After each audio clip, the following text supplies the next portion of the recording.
Hello everybody, I hope we are all well today. In this video we're going to be talking about Mount Sinai and the true location of Mount Sinai, and it might be a little of a revelation to quite a few people.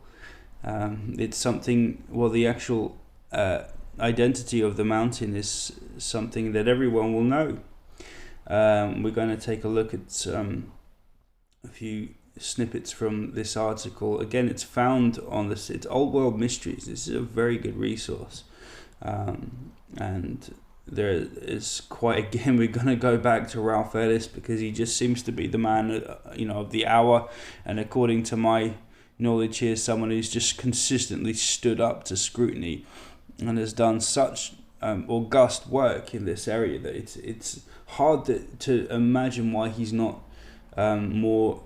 He doesn't have accolades galore and a place in the work of historians. It's right up there. He should be lauded, and TV shows galore should have been made about this fella. So we're gonna have a little butchers at two. Well, we got a couple of the candidates for Mount Sinai. We're just going to have a look at now, and this is one of them, and we're going to tell you how this isn't actually Mount Sinai.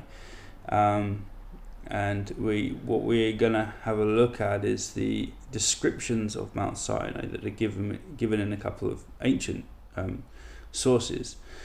One of them, but the Bible. The other, the Quran talks about Mount Sinai. Also, Josephus talks about Mount Sinai, and I think Manetho does as well. But you're going to see that there's so many inconsistencies with looking at these different Mount Sinais and the one that is actually talked about in the Bible. And there's probably a reason for this, and again, it has to do with fraud, like historical fraud and chicanery. And by the end of this, I hope that you will acknowledge, as I have, that this new candidate will probably be the one that is the one that fits, as it does fit indeed. So let's go to the article, and I will really endeavour to put this article. I haven't done this with at least one of the other videos, but I'm going to try and put this article in the show notes so you can all have a read for yourselves. So to the article, in order to discover the true location of Mount Sinai, we must first obtain a description of both the mountain and its general location. The first description that presents itself was from the accounts of the first century historian Josephus. Many people have been tempted to deride Josephus' accounts as unreliable, but Josephus himself says that he derives his text from books that were taken from the Temple of Jerusalem after the fall of that city in AD 70. If so, it makes Josephus' sources far older and more authoritative than any copies of the Torah Old Testament that are extant to this day. Indeed, the extra information that Josephus often provides us supports this claim. With regards to Mount Sinai, Josephus says, when he said this, he ascended up to Mount Sinai, which is the highest of all the mountains that are in that country. And it is not only very difficult to be ascended by men on account of its vast altitude, but because of the sharpness of its precipice also. And besides this, it was terrible and inaccessible on the account of the rumor that passed about that God dwelt there. This is from Antiquities of the Jews by Josephus. And we're going to read on a little bit. Here we have a description of a high and sharp mountain that is difficult to climb. This is Ralph Ellis again. The Bible does not have a very good description of this mountain, but it continues Josephus' description by stating the following. This is the Bible. And thou shalt set bounds unto the people around about, saying, take heed to yourselves, that ye do not that ye go not up into the mountain, or touch the border of it. Whosoever touches the mountain shall be surely put to death. There shall not be a hand touch it. There shall not an hand touch it, but ye shall surely be stoned or shot through. Set bounds about the mount and sanctify it. But let not the priests and the people break through to come unto the Lord, lest he break forth upon them. So here we have a particular description of a mountain that one cannot touch the borders of, as though the base of the mountain was more like a cliff than a gentle ascent. The mountain also appears to be small enough to cordon off, that the people cannot get close enough to touch it. In this case, Mount Sinai must be relatively small, and as mountains go, and thrust itself rather dramatically out of the surrounding plains. Or another quote from the Bible seems to describe the base of the mountain. Let's have a little look. And they saw the God of Israel, and there was under his feet, as it were, a paved work of sapphire stone, and as it were the body of heaven in its clearness, and as it were the body of heaven in its clearness. Sorry about this. I'm quite jacked off on coffee. I'm trying to find it hard to read at the moment. So what do we have here? We have the sharpness of this mountain, the pointiness. We have the tallest mountains in the area. We have it being able to be cordoned off. So a ring fence, able to be put around it. And also, Moses going into this mountain, as is the Bible clearly states, and this polished black floor. And here is we're just going to have a little butchers here at the descriptions and see what we can yield from this description. And here back to the article. So let's now review the information that Ralph Ellis has assembled in the book Tempest and Exodus. The references indicate that Mount Sinai should be sharp, be difficult to climb, be sharply delineated from the surrounding plain, be small enough to be cordoned off, as we said, yet be the highest mountain in the land, be on the edge of a desert, be surrounded by a black basalt pavement, contain a passageway into the mountain, that the passageway should go steeply downward, so that the rope is required, that at the bottom of the passageway there is a cave. All right, and remember the other two photos that I put towards the beginning of this. They don't necessarily fit the model here that the Bible and Josephus are painting for us. It's a big mountain, the two of these, and the Jebel al Laws isn't actually a good fit particularly at all. There are quite a few inconsistencies and evidence that's been offered before that doesn't really fit and is quite circumstantial, let's face it. But you can have a look at that yourselves in time. So it may appear to I'm going to just continue after that the list that we just listed there. This may appear to be such a diverse list of requirements that no mountain in the whole of the Near East would fulfill them all. For instance, the pavement that resembles the night sky. Just what sort of feature could that be possibly referring to? So where does this leave us? Can the location of Mount Sinai be solved simply by applying this peculiar set of requirements to each mountain and seeing if it matches, if a match can be found? Actually, I think it can be.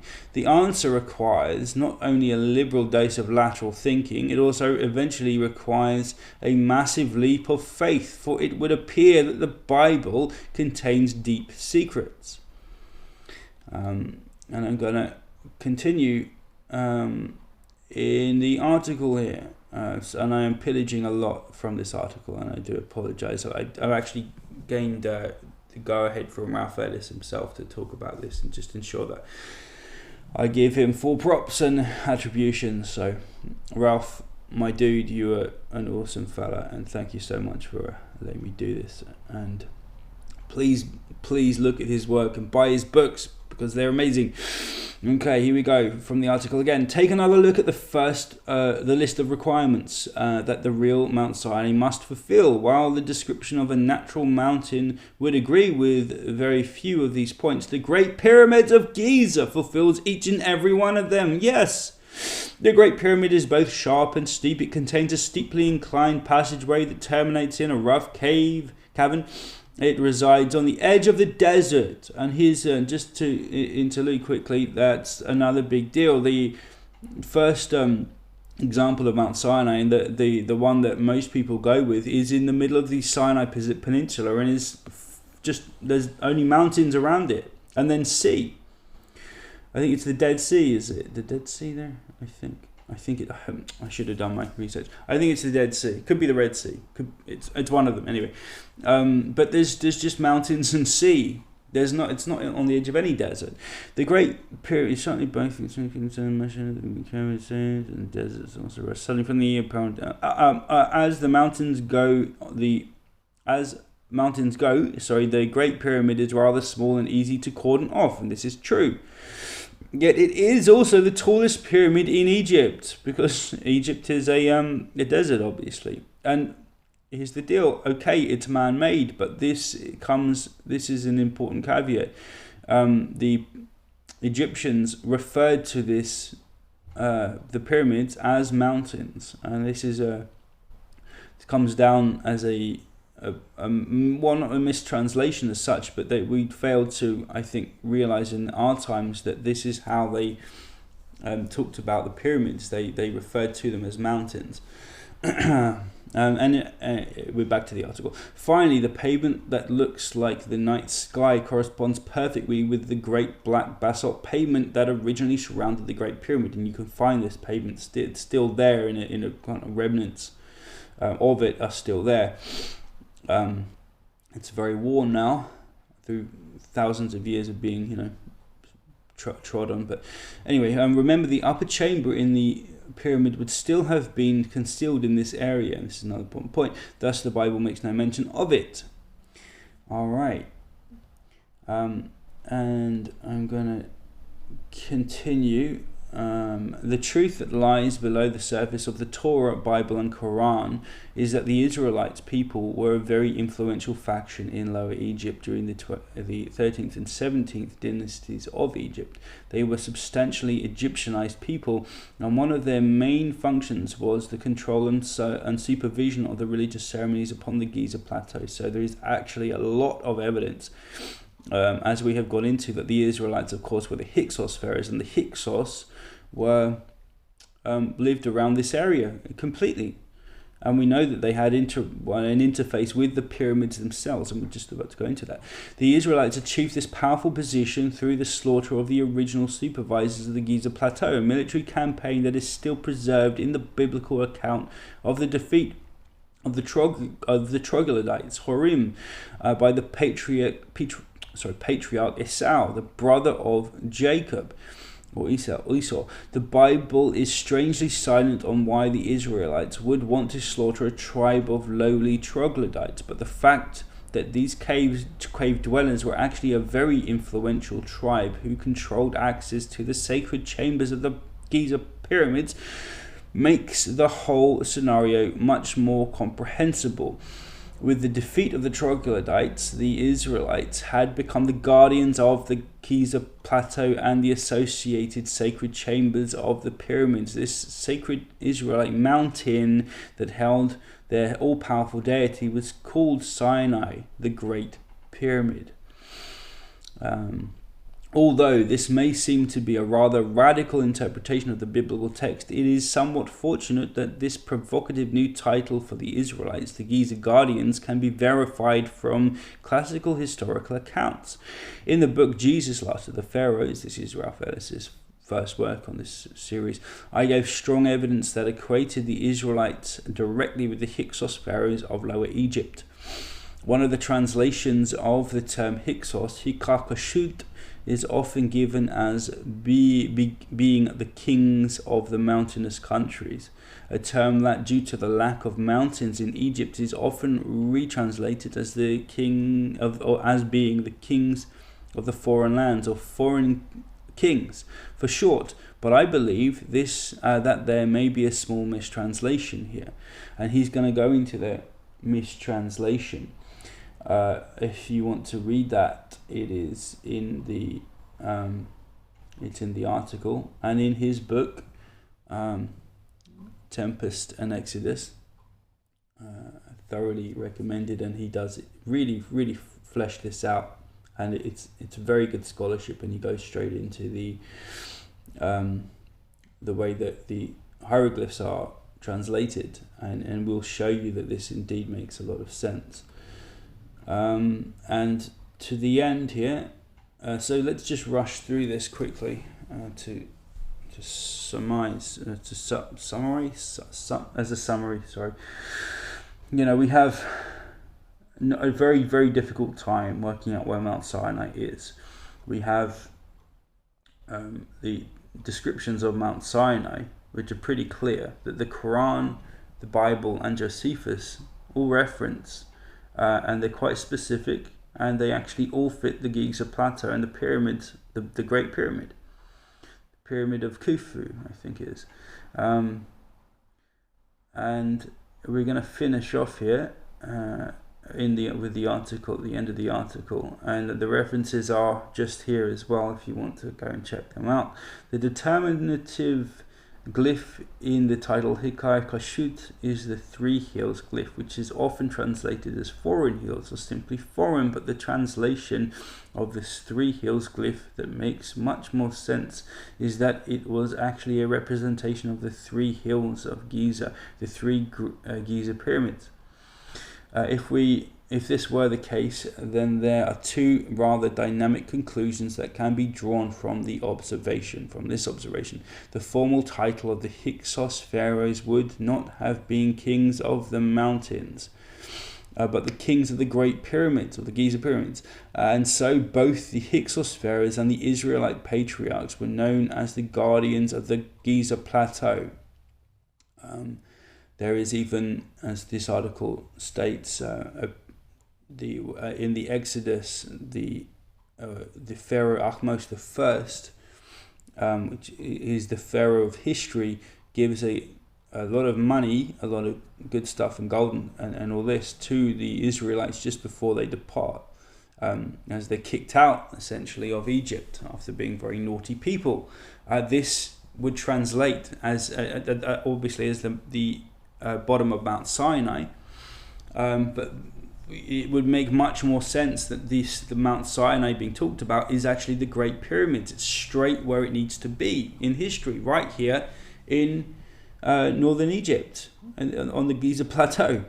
And here again, just to finish up, since the 3 hills glyph can be seen in text dating from the 2nd and 3rd dynasties under the standard chronology, the glyph appears to predate the very pyramids that it portrays, which is not possible.